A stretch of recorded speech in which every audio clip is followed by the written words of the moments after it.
In this episode, we're fitting a cap to the front axle. We're also fitting another cap, which is an oil filler cap, and we're getting the seat rectified. Welcome back. My name's Roberto, and we're building up a Streetfighter V4S. Thank you so much for returning, those that have subscribed, liked, shared, all that stuff. Now, just to sort of bit of a timeout, at the moment, I'm doing about 380 jobs. So not only do I have my business Clean Ride that I look after my clients, I have another company, Motor Mia, which I import CNC range. Then I have a new apprentice that I'm training up, and he's absolutely useless and just looks at me with a blank stare, sort of like, duh. Here's a snapshot of what he looks like. But yeah, the other thing we're doing, which is very, very exciting, is we're moving into a new premises in the months coming up. So I'm busy setting that up as well. And it's come about due to space. We're rapidly running out of space. The new shop is only, I've walked it out, it's about 70 meters in a straight line from where we are now. So it's not that far, and it also gives our neighbours next door more room to move into our area because they're also, you know, a bit short on space. So it's really just space that we need. Here are a couple of shots of sort of, you know, how it is normally, and you can see it's just cramped up with bikes. But anyway, let's not get too ahead of ourselves. The first thing we're going to be doing is the seat. So this is the seat which is done by Lorenzo at Poly Trimming. I'm sure the camera, because I've set it up at an angle so you can see the difference in sort of the color. Now the leather, it does look kind of right, but you can see the gloss factor is not right. So we're going to take this seat now and go see a colleague of mine, Rick from Obsessive Car Detailing. He's got kits and colors that I don't have, and we're actually going to sand back the leather and put a higher gloss sealant onto it. It's going to be hard wearing, so it's not going to wear off, but what it is going to do is bring sort of the gloss level more in line with the red paintwork, so it looks more matching and it's going to look far better. So we're going to go do that now. Before we do that, but I'm going to race the 70 meters around and just give you a little bit of a sort of, I wouldn't say a tour, but just a bit of a snapshot of the new shop and sort of, you know, what we're doing and how it's going to be a little bit. So it's, you guys will be the very first to see it. No one else has seen it yet. So yeah, give me 5. We'll go there and then we'll go see Rick at Obsessive Car Detailing. Awesome. Thank you. So this is just a little brief run through. There's my little Benji, my loan car for our clients. This is the front office slash, it'll be a bit of a showroom just for parts and things like that. You can see all our junk and a couple of cool bikes, which we'll talk about a bit later on. Then we come into this sliding door, which opens into a bit of a detailing room. It's just a thing of boxes. We've still got more lighting and toolboxes and flooring to put in. Then this is the entry that we've been fitting this Swiss track stuff. Really, really awesome stuff. I like it. It's very cool. It's like playing Lego putting it in.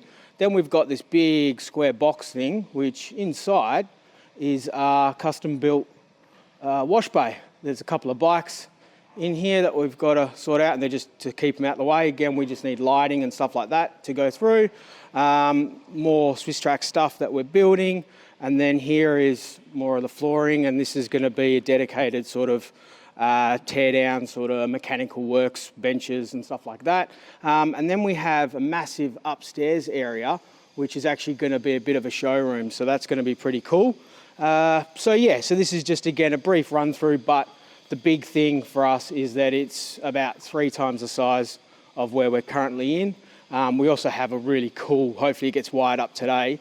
It's like a shutter blind thing. So this will actually shut down and lock in the detailing area. So it's temperature controlled and all that type of stuff. So yeah, we've got a long way to go, but it's, this is the sort of the first startup, and then we've got heaps of signage. We've got more walls being built and stuff like that. So yeah, this is just a bit of a heads up of what it is. So this is my 380th job that I'm also doing. So we're just at Rick's from Obsessive Car Detailing. We're going to check out the seat, and he can help me out, sand it and recoat it. So I'll just turn this around. How do I do that again? There we go. So you can see a bit of a, whoa, look at that. So this is Rick from Obsessive Car Detailing. So I'm inside now, Obsessive Car Detailing. Rick's just in the background there. So here's Rick. Hi, Rick. Thank you. Rick's got a face that he doesn't want promoted on camera. He's a shy guy.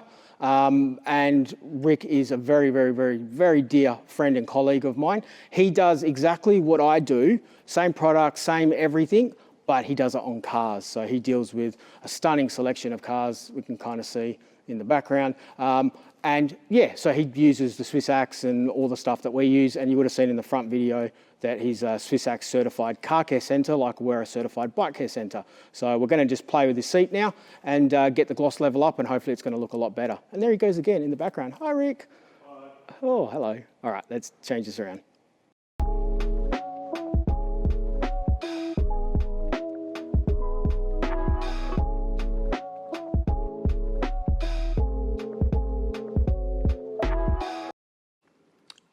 So I've just come back from Rick's and I've just trial fitted the seat on.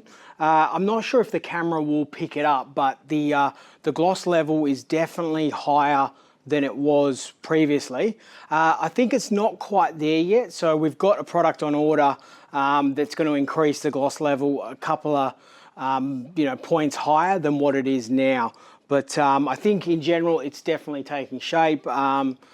Lorenzo's done a fantastic job, exactly sort of what I wanted. And then we've got the custom Clean Ride logo embossed in the Alcantara, and it's sort of to emulate the factory Ducati logo that they put in their seat.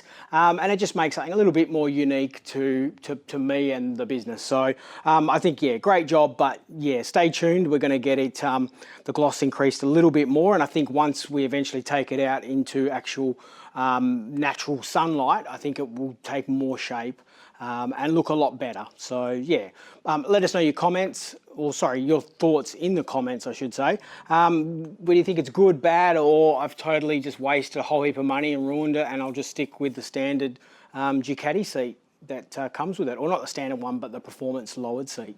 So yeah.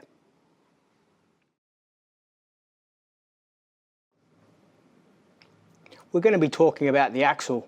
Last episode, I mentioned how I didn't like the fact that it was protruding out, and I wanted to use a CNC blanking hole plug thingy bob, and it looks stupid sticking out. So I want to get it machined, or turned down as the technical term is.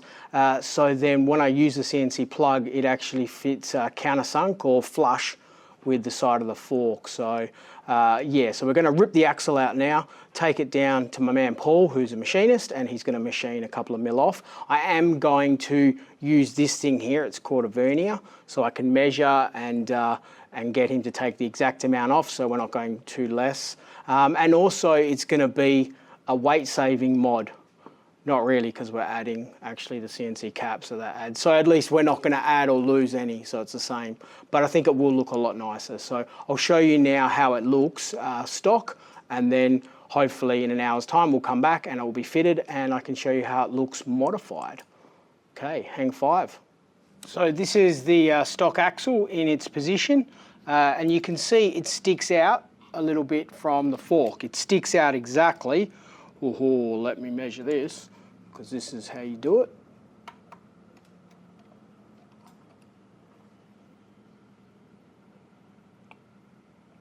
.81 millimeters. So does that show you? Yeah, 8.1 millimeters, it sticks out. And then when you add this CNC cap in, it just makes it look even worse. So what I want to do is get it machined, like I said. So if I measure both together, so then it sits kind of flush. It's about 3.61. Then if we round up to 4 mil, I'll get Paul to take 4 mils off. And yeah, and then hopefully it will sit flush in and will look loads better. So that's what it looks like before. Let's get it done so we can do it after. So I fitted the axle back after being machined.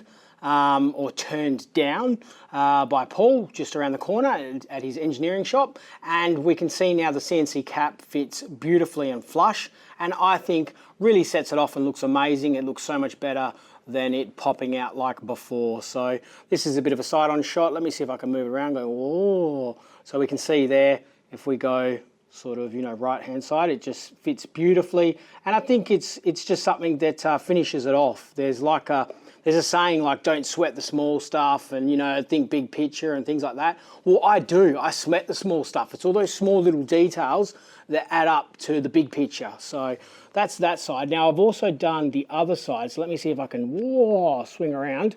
So with the other side, I fitted the CNC cap. And then I've also had a special O-ring sized up. So it also fits flush. So it doesn't actually sort of countersink in, so it looks just more finished off, I think. So both sides are done, all the front ends are pretty much done, brakes are on, everything's torqued up to spec, the brake ducts are done as well. So that is one that I can cross off the list, and we don't need to ever go back there again until the axle snaps in half while I'm riding, because I've milled it down 4.4 mils. So that'll probably happen, I'm sure, because I've said it. All right, let's go on to the next thing.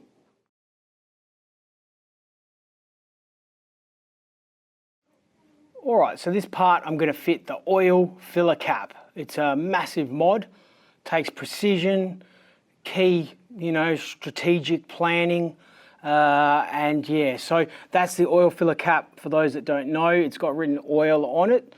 Technically it should have oil, being that it's an Italian bike, and that's Italian for oil, but it's got oil written on it. It's just plastic.